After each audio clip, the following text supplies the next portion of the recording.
White, and because most people butcher that, I just go by Britt.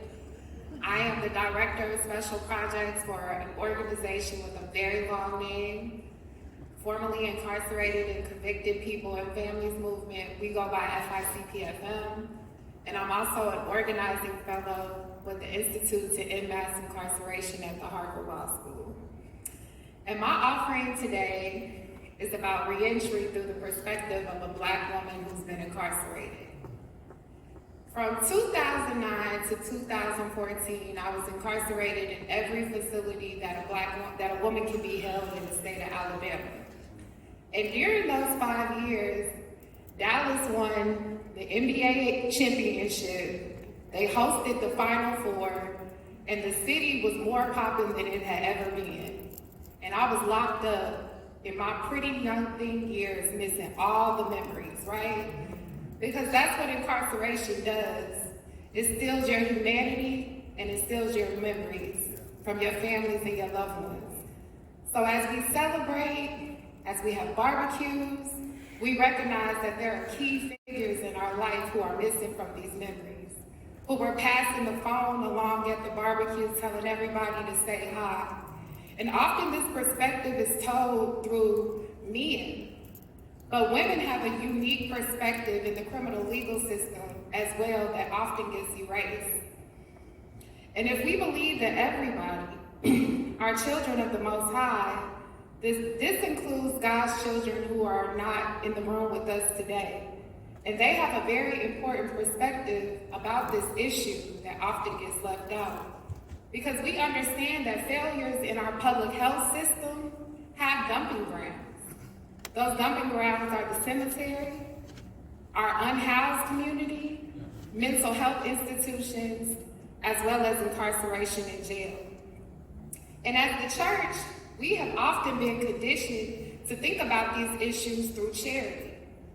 So many of you have benevolence funds that are very important. You feed people, you offer stipends and transportations, you got closets to dress people up so we won't be dusty when we go to these job interviews. But I offer to you all, we cannot charity our way out of the problem of mass incarceration. We have to get into the public arena and have policy. We must elect decision makers who value the perspective of the disenfranchised. And then hold them accountable when they get there to honor their words so they don't get sucked up by the establishment and beholden to another agenda. Coming home was one of the hardest things I ever did. It's September 6th of this year, I've been home 10 years. It is acceptable, what you did is not acceptable, because we all had to put something with nothing to make something happen behind the wall. Secondly, ever since the former president has been convicted, we have lost our humanity for formerly incarcerated people. As a movement, we asked you to stop using felon and convict in your language. But now, all of a sudden, you think you have the right to insult a demographic of people who are your children, your neighbors, and your family.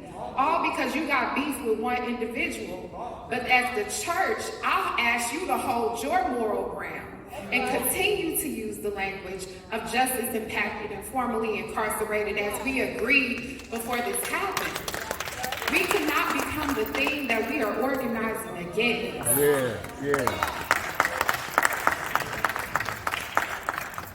Lastly, I ask you all, what are you personally willing to put on the line to engage this problem? Mass incarceration is a complicated term that means many different things. But until you have walked through this system, across 3 states, 44,000 votes across 3 states prevented an electoral college tie in 2020. Which leads me to the conversation that's already been teed up around policy. Policy as it particularly refers to felony disenfranchisement, the disenfranchisement of justice-impacted individuals. And we already know the definition of felony disenfranchisement, the practice of barring individuals from voting based on prior felony convictions.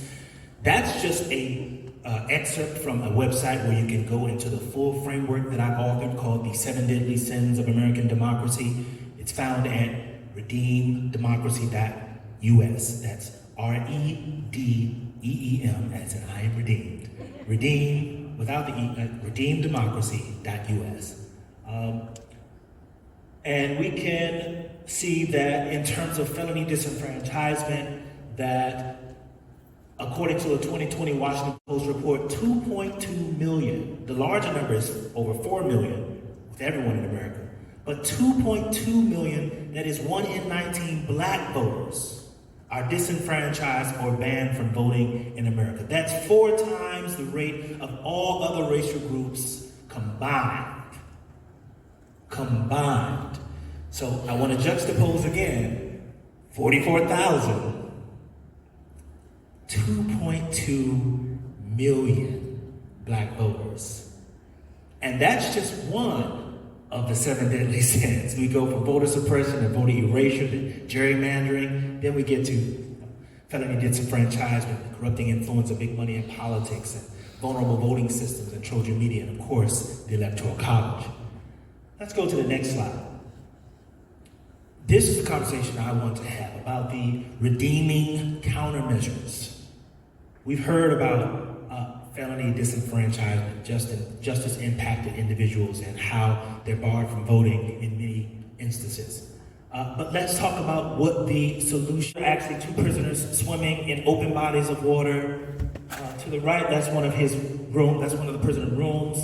And then under that, yeah, it's really nice. It looks like that picture. I had to make that bigger than the rest because that just blew my mind. That the candidates for all levels of government are coming to the prisons to actually have debates that are televised to win their votes. And last slide. I want us all to take a picture of this screen. These are tools that we all should have. The first being restoreyourvote.org. That tool which meets the carceral need by educating justice-impacted citizens about their voting rights, because contrary to popular belief, I've given you the numbers at the top, but up to 18 million Americans with past convictions can vote right now, but don't know it due to the confusing nature of felony disenfranchisement laws in every state. That's part of the system. And then there's vote411.org, that tool which comprehensively addresses all voting and election information for any voter in any state. And lastly, this number, the 866 Our Vote tool, a year-round national hotline administered by the Nonpartisan Lawyers Committee for Civil Rights Under Law for voters anywhere to call or text with any outstanding voting questions or incidents.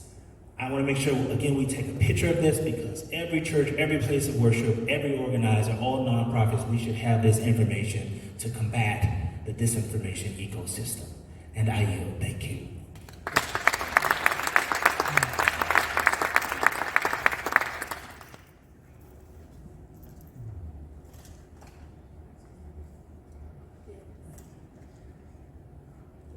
Divine timing.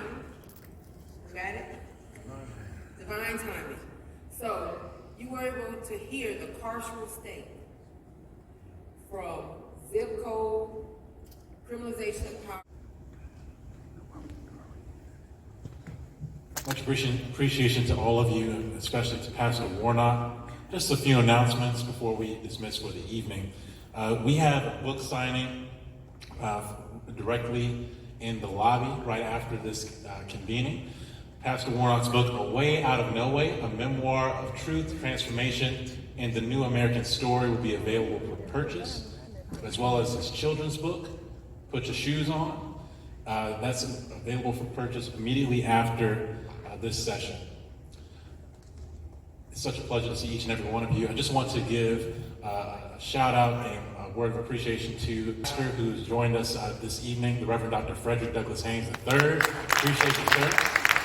Thank you so much for hosting us and for the tremendous blessing. Deeply appreciative. And we'll hear more from Reverend Haynes later this week. That being said, I believe we've address all the announcements for the good of the order. So you are dismissed for the evening. God bless.